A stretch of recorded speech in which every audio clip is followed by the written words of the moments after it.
Welcome back to the channel. You already know what time it is, and no, I'm not sponsored by a razor company. This is just what I have to go through in order for a respirator to be effective, because I don't want rust in my lungs anymore. So let's get right into the safety and right into this video. So we are working with the inner rocker and outer rocker from Classic Fab. Unfortunately, he no longer makes the middle rocker, so I had to order one from Bus Depot, but it is European made, so the quality is decent. Now, I'm not sure exactly how they're gonna go together. It doesn't seem like they fit right, but we're gonna have to figure it out one way or another. And as for the C-pillar, yeah, we're gonna have to fabricate something there because nobody sells it. Future Chris here, and as I was editing this video, I was on the Samba, and it turns out that there is someone who is reproducing the C-pillar as of today. So I went ahead and ordered it, and he's shipped it out, so it should be here for next episode. Now let's slide right back into it. Now I did get the sliding door track from Bus Depot. It is also European made, so the quality seems pretty decent, but I am very worried about getting everything to line up. For now, let's get into all the cutting that needs to be done. So in a previous episode, you saw that I cut out the long side rocker, but not very high up, as I wasn't sure how big the Funky Green panel was, but now that it's here, I see that it covers just about what I needed to, so I'm gonna make the cut a little bit higher, just to get rid of this old shore-in power that got all bent up and rusted, and we're gonna figure out a different way to do shore power on this thing where it's no longer on the side of the bus. I just think it'll be a cleaner look, and well, I'm not trying to go 100% original, as this is a pop top on a tin top. So the inner rocker is spot welded to the cross members in there, and it's very difficult to remove those spot welds. I wanted to use the original rocker kind of as a template, but at this point, I'm gonna have to buy a new blade for my Sawzall and chop between each one of these cross members, and then I'll be able to grind off whatever's attached in the cross member. That way, I'll leave as much material on the cross member as possible since I'm trying to keep those and be able to weld on the new inner rocker. Now, as I said, I am gonna be cutting a bit higher, probably around here, and a little bit higher here, just so that I could get to the top of this rust.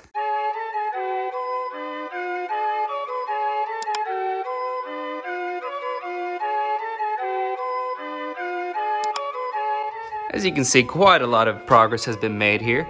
I've got the ends of the cross members pretty cleaned up, just about ready to weld. This whole situation behind the C-pillar is still a little confusing to me, but I'll start picking it apart here soon. Getting the last bits here. And then this part by the B-pillar over here is also a little bit confusing, but the more I take it apart, the more it makes sense to me. And I'll explain it as best as I can once I've got it a little bit further taken apart. So as we now know, there is someone who makes C-pillars. So we're gonna cut this one out so we could get all this cleaned up behind it, and then we're gonna attempt to fit the inner rocker and build our way out from there. Looks like the B-pillar is gonna need some love too.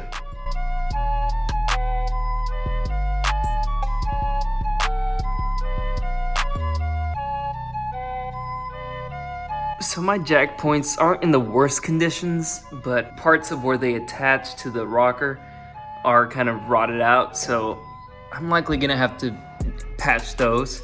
This one back here is pretty solid. Got everything just about ready to start test fitting the inner rocker. So let's get right into it.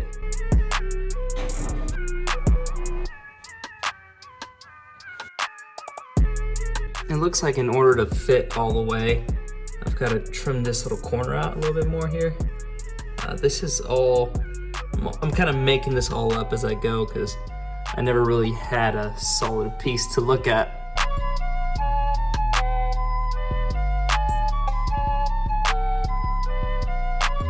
So the fitment seems pretty good. We've got this all the way where I believe it's supposed to go, but of course I'm not 100% sure yet. Kind of wish I had the floor already so that I could make sure everything lines up. But as soon as that C-pillar gets in, I should be starting to weld everything in place. At this point, I was still hoping that I'd be able to save my outer B-pillar skin, but the deeper and deeper that I got into it, I started to realize that that might not be possible. So I have ordered that part as of now, and I'm waiting on it. As far as the jack point, I ended up cutting off the front portion of it just to repair the rustiest areas, which is where the inner rocker connects to it, and I was able to create a little patch and get that fixed up pretty good.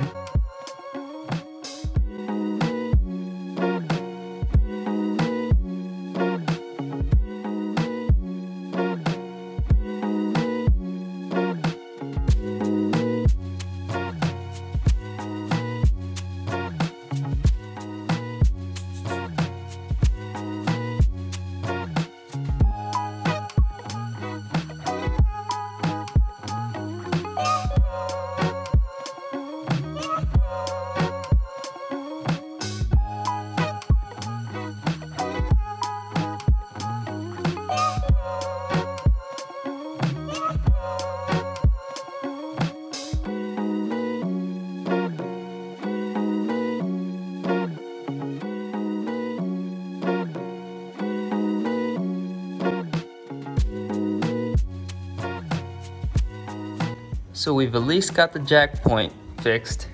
Looks a lot better. Of course, this is gonna be spot welded onto there, so it's gonna be flush.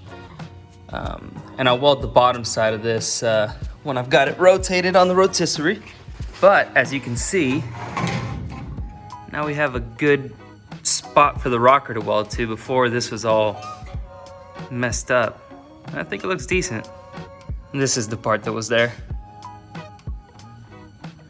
Pretty crunchy. And then it had a hole straight through there. And this whole top piece here was gone. Due to this hole and the rusting on the inside of this B-pillar, I'm going to buy the outer skin. It might take a week to get here. The inside I could repair myself, I'm not worried about that, but I am worried about getting this curved, so I'm gonna order that piece. So I have finally bit the bullet and ordered the cargo floor from Wolfberg West. Now somehow it actually gets here on Saturday. They are so quick with that order. One of the main reasons I want the floor to be in before I install the rocker completely is because where this divot is, that's supposed to line up with the cargo floor. Now I don't have an actual point of reference in the front nor in the back for exactly where the rocker should be. So if I have the cargo floor in place, I could at least line this up with the cargo floor, and then everything should line up perfectly. That means I'm gonna have to fix and finish repairing all this before I get the floor in. So that's probably next in the order of operations here. From what I've read online, Gerson's panels are pretty much the perfect fit. So that means once it's lined up with the floor, it'll be lined up perfectly here. And then this should end up looking pretty close to stock, which is what I want. As for back here, I saved this piece as it'll be pretty easy to replicate. And it still has where the inner and outer rocker weld to it. So I could use it as a good template for fabricating this piece here. So I think that's gonna work out just fine. And then once that B-pillar comes in, it should go all the way up to where it meets the rocker. And then the inner part, I could just bend some metal myself and fix that up nice and good. So I'd say we're starting to pick up some pretty good momentum on this project. I must say the YouTube channel and the videos do keep me motivated to work on this every day after work. But of course, this is not my full-time job. So I'm doing my best to work on it every day after work and then edit videos and get them out for you guys. So I have to thank you guys for all the support that you've given me lately, as if it wasn't for you guys, I wouldn't be able to be moving this fast because I'm motivated to make videos for you guys. But as you know, in order to move this fast, it means I gotta buy a lot of parts back to back to back, and that gets really expensive. Now I make these videos because I love making them and not for the money. YouTube doesn't really pay me much. So I've been toying with the idea of starting a Patreon in order to continue buying parts and make more content. But it's just an idea, and it's just to be able to continue making videos at a good pace, as I like releasing 2 videos a week. So if that's something that you'd be interested in, make sure to leave it in the comments. And as always, I love you guys, and I'll see you in the next one.